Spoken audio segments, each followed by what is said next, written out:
The following program was provided by an independent producer solely responsible for its content. The opinions expressed do not necessarily represent the views of this station, its staff, board of directors, or underwriters. Hello, I'm Carl Seidel, host of The People's View. The People's View is a show sponsored by the Nashua Republican City Committee. The committee meets every second Thursday at the Crown Plaza. And if you want to contact us, we have a website, nashuagop.org. And at the end of the show, you'll see some contact phone numbers or email addresses that you may want to send us your comments and recommendations. Thank you for listening in. Welcome to The People's View.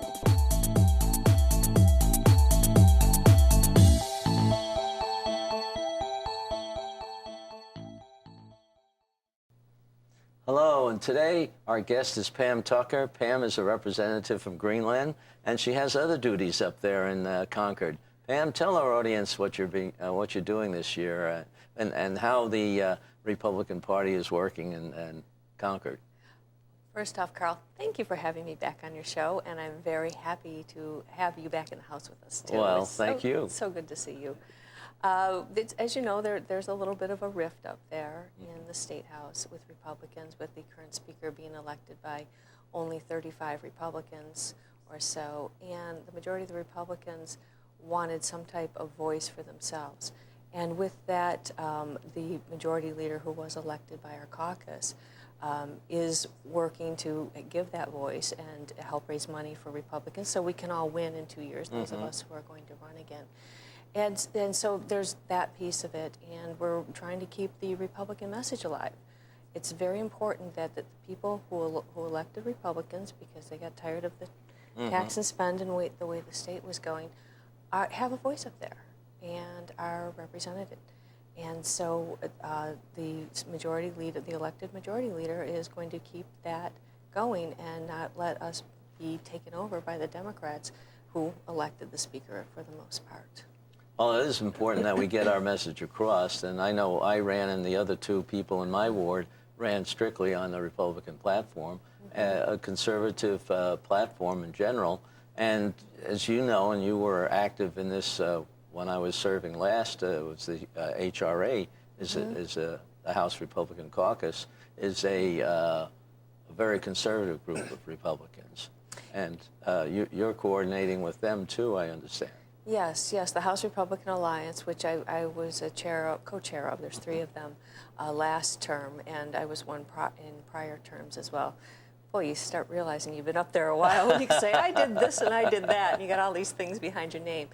But it's a policy group. It's not so much the political, it's more of a policy wing of the whole Republican Party.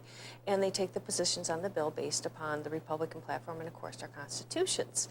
And so they do the policy aspect of it, but they're not so much into the fundraising and all of the political aspects of it. And so that is what the majority caucus does. It's more the political piece of it, whereas the alliance is still going to do all of the policy.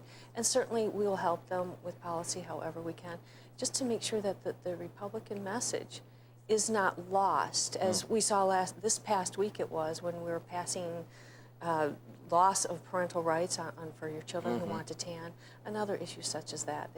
That's just diluting the brand. And things like that happen, it's no wonder voters say, there's no difference between Republicans and Democrats, you're all the same.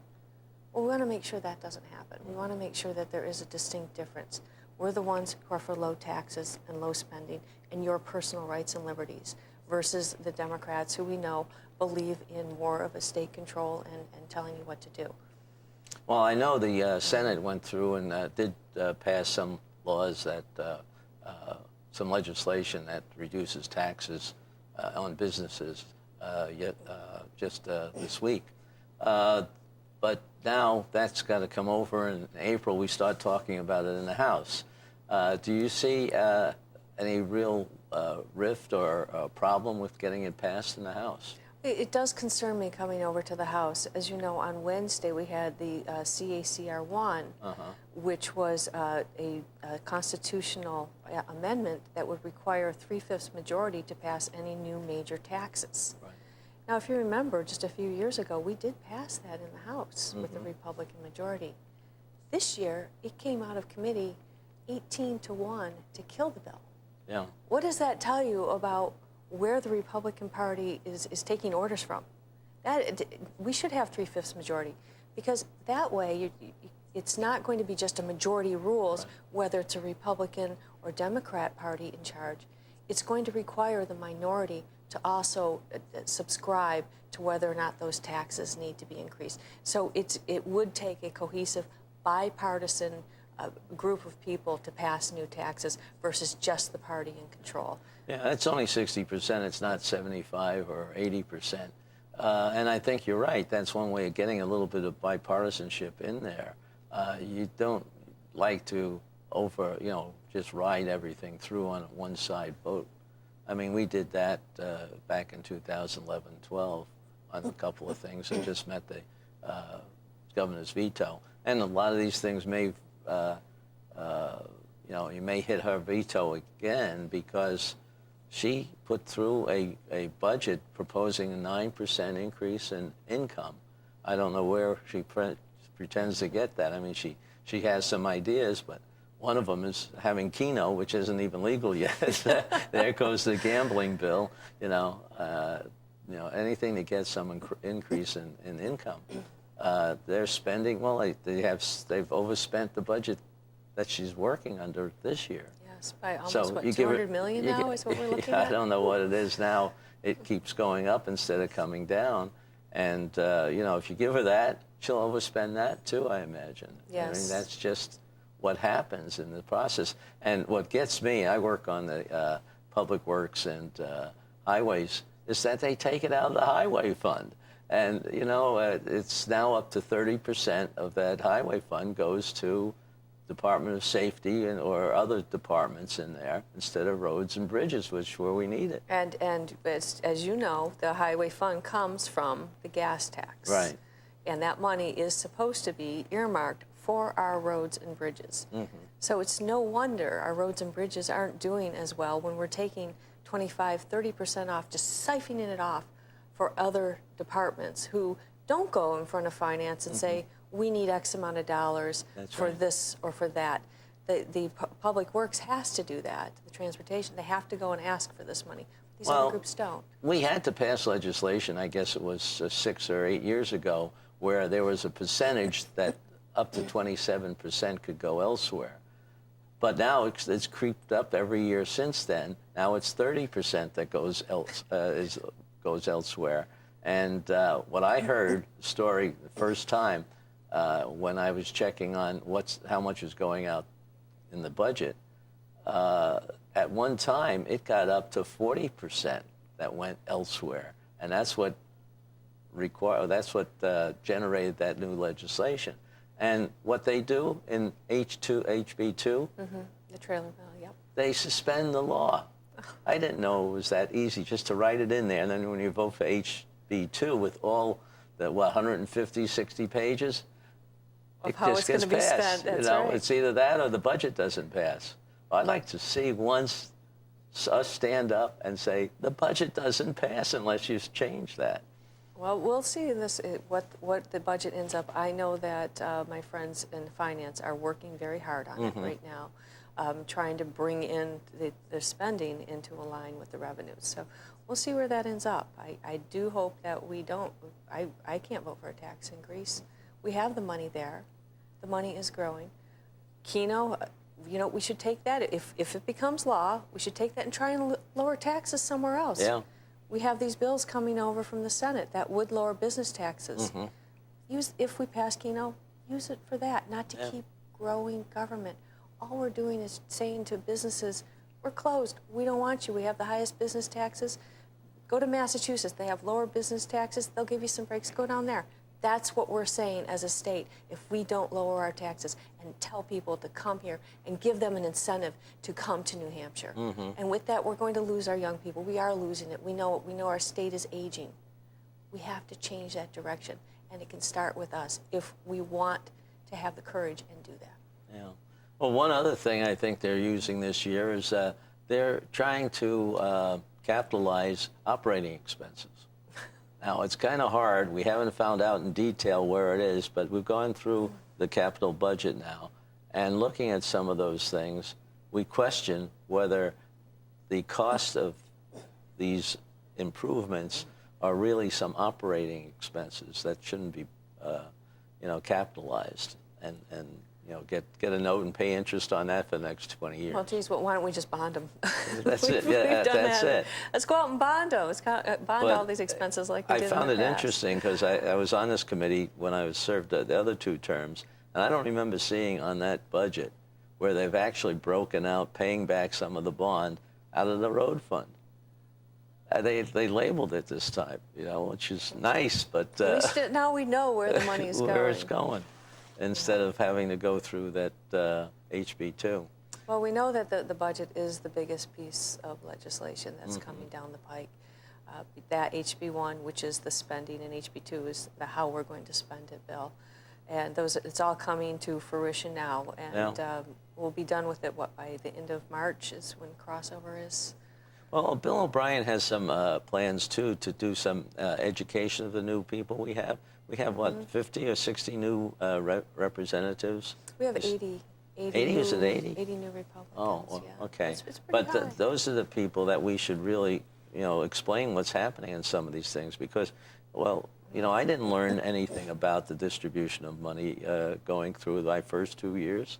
It didn't come up until I started learning and asking certain questions. Yes, it is. It's difficult, and I know Finance does do the informational sessions as well. In fact, last night they had an input session up at the State House. What Bill wants to do is something that we started doing in the House Republican Alliance 2 years ago, and that is issue-oriented education. We did one on the Medicaid expansion because no one was taking the initiative, and so HRA stepped up and says, hey, people, this is a bipartisan thing. It's not just Republicans or Democrats. Come and learn about what Medicaid expansion means to you. And we had some people come up and talk about it, what it's going to cost, how it works, the woodwork, all of that stuff. And then another one that came up on us very quickly at the end of last term was the MET, the Medicaid Enhancement Tax. I tell you what, they explained it to us, but it's still pretty complicated things. But even so, at least we have a basis and understand it. And I think what Bill wants to do is continue that so that us as representatives can make very good informed decisions before we place votes, and also be able to talk to our constituents and let them know what's happening up there on issues such as this.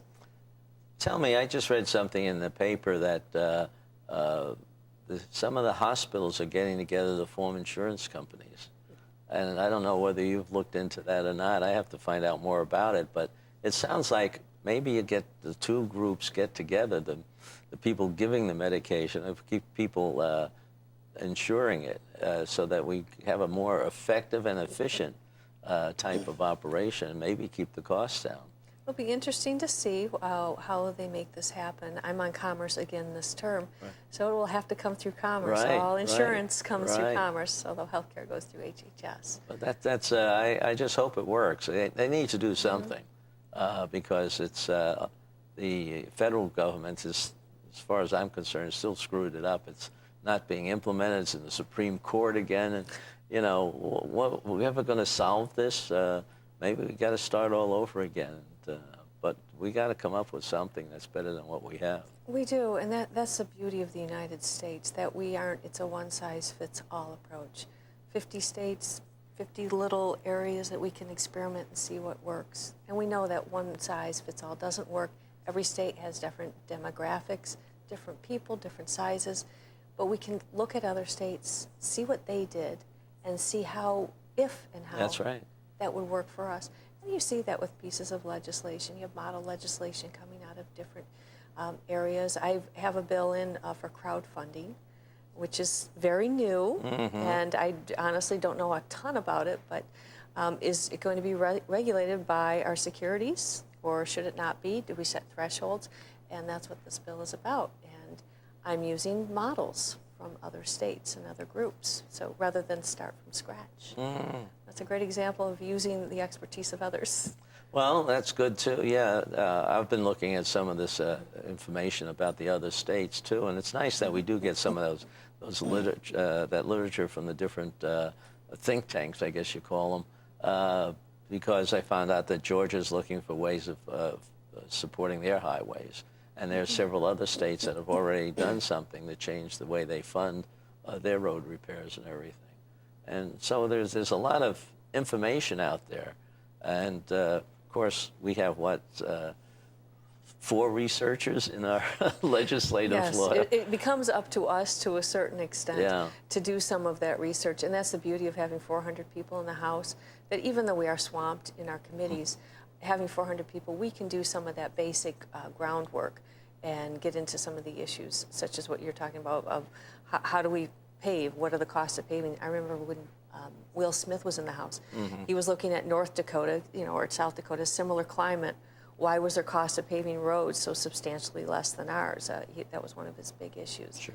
And with that oil work that's being done up there, they were destroying roads. Oh, gosh, I was yeah. serving down in I was in Texas for a while when that broke originally, and these big rigs, I don't know how many tons they weighed, breaking up the rural roads because they were just going out in the ranch land someplace. Right, and get digging them nice holes. and brittle in the winter months out there when it's nothing but a big blizzard out there. Yeah. Yeah. So it is interesting that we get into the nitty gritty the way we do.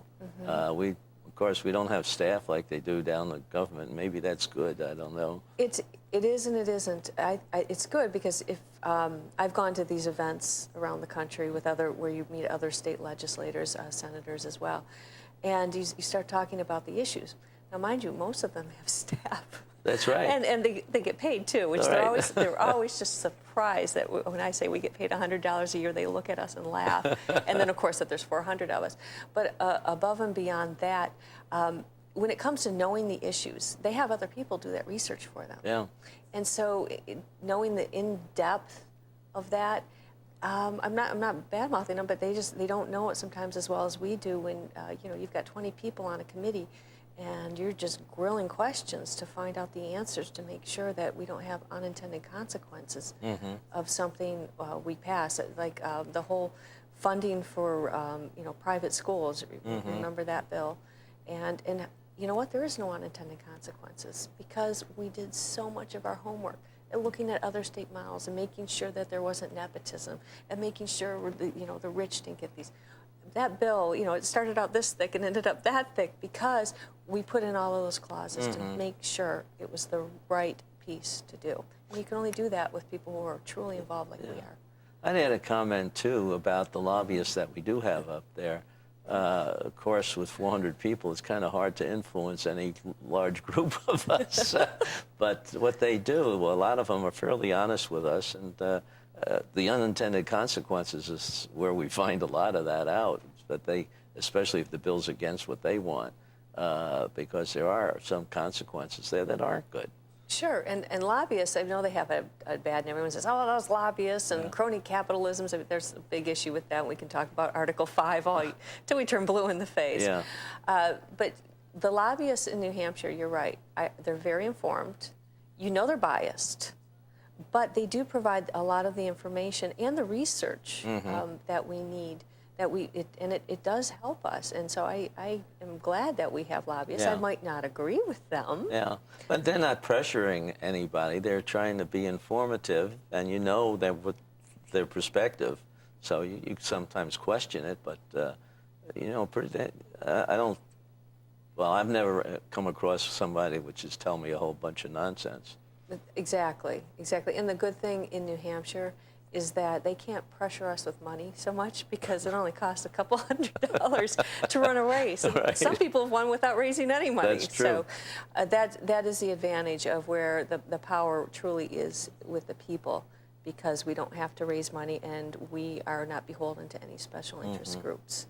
At least for our party, we have to go out and raise all our own money. And it's easy for the people to get up there and talk when we have our hearings on the legislation. Sure. And I encourage my constituents to come up. In fact, I've walked a few through the process. Come up. Whether I agree with you or not, it's important that your voice be heard. Yeah.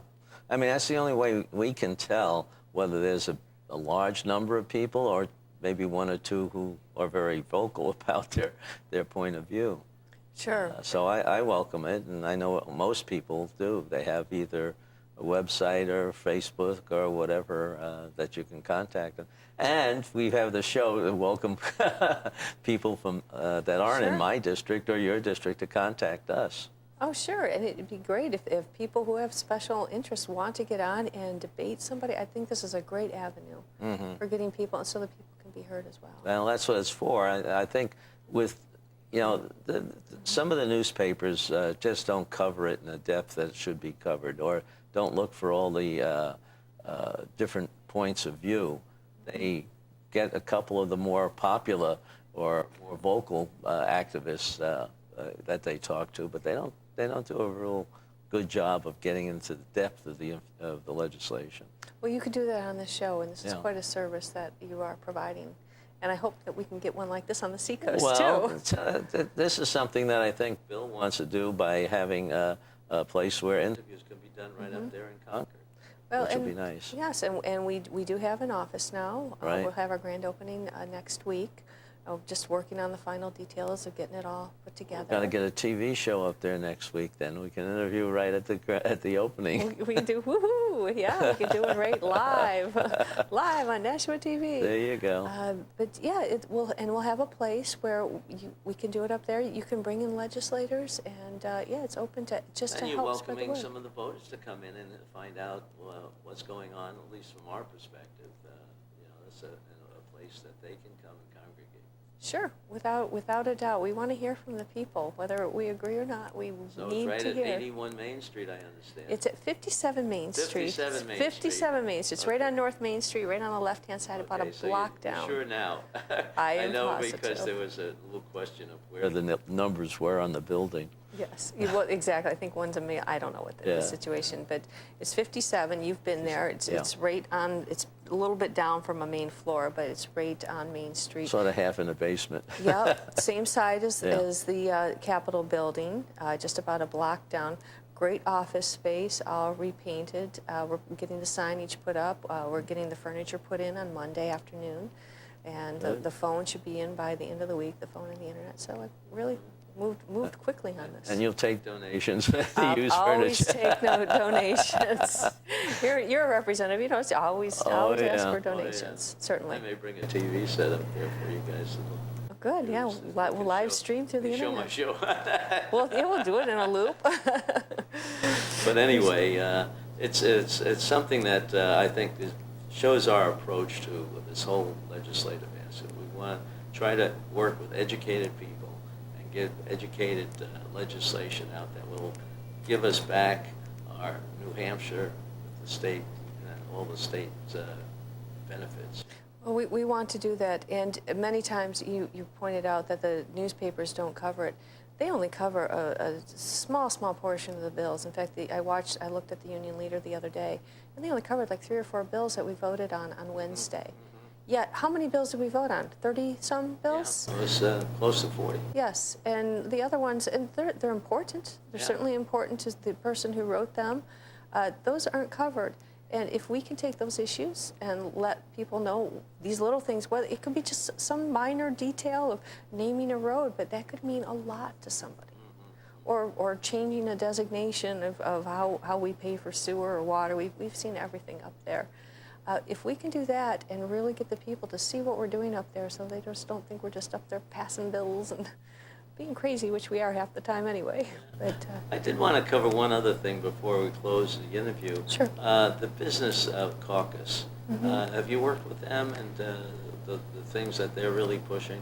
I mean, it's a bipartisan group. yeah, it is. I didn't get involved with it at all because I was running the House Republican Alliance, and it seems it's just it's a lot of the issues that they take are already covered with the House Republican Alliance. And you see there's the New Hampshire Liberty Alliance as well. They don't always agree with the Republican Alliance, but that's another group to look at up there as well. But the main scorecard up there is the HRA. It's the one that everyone looks at. It's been there for 15 years now and running, and it's getting better every year as we add more and more suggestions. But it is the one, even Democrat goes, oh, is that the scorecard? Was ready for it. Right. Everyone, Democrats and Republicans, want to see where they are on the scorecard. I think it's a better analysis than really it comes out from some of those committees. It is, just because there is a solid foundation for why they're doing it, and it covers business. Business is covered in it, but it also covers our personal liberties and our freedoms, and those issues are important to us as well as all of the other committees, other than just like commerce. You're talking your health issues. HRA covers your health issues. It covers your judicial issues. You said on judicial one year, I believe. So the HRA is encompassing of those other groups. But again, us and the Liberty don't necessarily see eye to eye. Yeah, one thing I think we have to re-emphasize some of those aspects that we looked at back in 2011 and 12. Because we got a good thing started in a lot of the agencies where they were becoming more efficient. The Justice Department put through their telephone program. Now they have an e-court, so you can do your small claims court completely by computer if you want. And you don't get a lot of the paperwork. Yet there are some agencies that still insist on the paperwork. I couldn't believe that. I have a constituent who was telling me that for the occupational work that they do and have to get registered for, they get a big sheath of papers to fill out. And if there's any errors, they send the whole thing back to be redone. Not just correct the errors. Oh, it sounds like And charter it's school all applications. paper and mail, snail mail. But I thought that would be the easiest thing to put on computers so that everybody has this one-stop service that we put into effect back there in 2011. And I see that it isn't working everywhere. Well, we need to continue to work on that and make the government work for the people, not the people be working for the government. We need a Republican governor is what we need, who has a little business background. I would agree. I because think we do. that's where you got to get the pressure. You got to put it on from constant pressure from the administration end of it. Yes. You can't just get every year a new law goes out. You can't operate that way. No, you can't. And we need that on the state level, and I think also on the national level. We need someone who has real world experience with being in charge and making it happen. I'm going to have you back again in a couple of months when we can get to talk about more of the Senate bills and how some of these are going in the other house. That's going to be an interesting perspective. We'll learn a little bit about the people that are in the Senate. You're not in the Senate, I'm not in the Senate, but maybe we'll get Kevin Avard, who is our senator here in Nashua, to participate in a little bit of a round table. Sure, it'd be wonderful. Maybe we can grab another senator from nearby too. Okay, so people, you can tune in. We'll let you know when. And come to the Nashua City Republican Club every second Thursday of the month. We meet at the Crown Plaza at 6:30.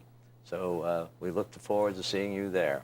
And send us any of your questions about what you want to see or comments about some of the legislation, so we can start talking about that and maybe having other guests as good as Pam Tucker. Oh, well, thank you. Thanks so much for having me. I do enjoy coming on this It's show. really fun. Yes, I love sitting here talking to you. Thank you very much. Thanks. I appreciate it. You take care.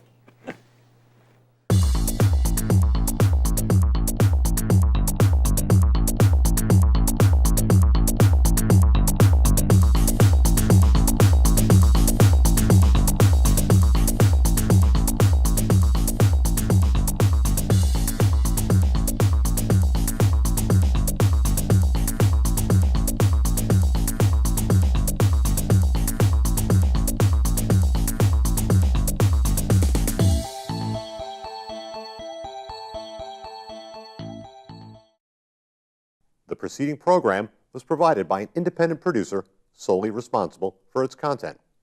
The opinions expressed do not necessarily represent the views of this station, its staff, board of directors, or underwriters.